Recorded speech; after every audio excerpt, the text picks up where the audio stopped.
Hebrews chapter 12. Therefore, we also, since we are surrounded by so great a cloud of witnesses, let us lay aside every weight and the sin which so easily ensnares us, and let us run with endurance the race that is set before us, looking unto Jesus, the author and finisher of our faith, who for the joy that was set before him endured the cross, despising the shame, and has sat down at the right hand of the throne of God.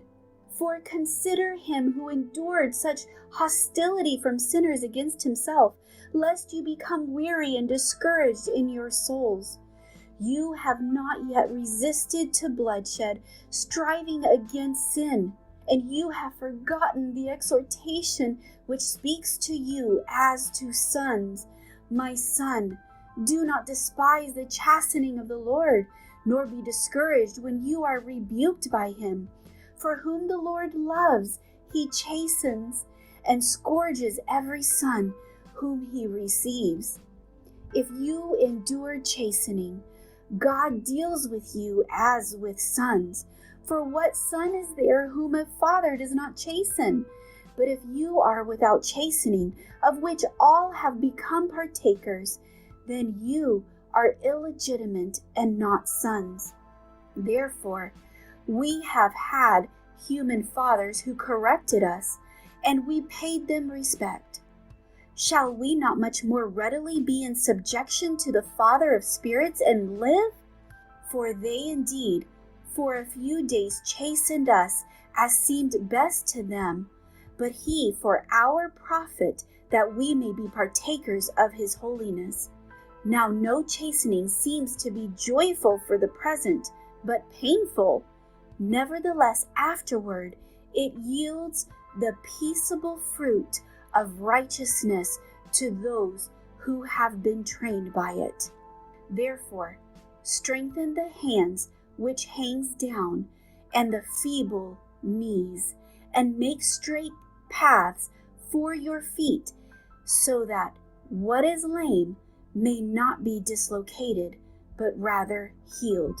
Pursue peace with all people and holiness, without which no one will see the Lord, looking carefully lest anyone fall short of the grace of God, lest any root of bitterness springing up cause trouble, and by this many become defiled, lest there be any fornicator or profane person like Esau, who for one morsel of food sold his birthright.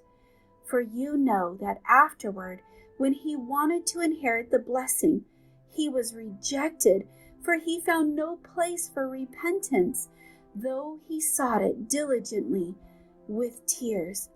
For you have not come to the mountain that may be touched, and that burned with fire, and to blackness and darkness and tempest, and the sound of a trumpet, and the voice of words, so that those who heard it begged that the word should not be spoken to them any more, for they could not endure what it was commanded.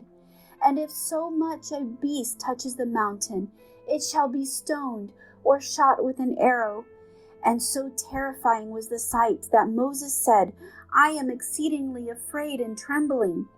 But you have come to Mount Zion, and to the city of the living God, the heavenly Jerusalem, to an innumerable company of angels, and to the general assembly and church of the firstborn who are registered in heaven, to God the judge of all, to the spirits of just men made perfect, to Jesus the mediator of the covenant, and to the blood of sprinkling that speaks better things than that of Abel. See that you do not refuse him who speaks.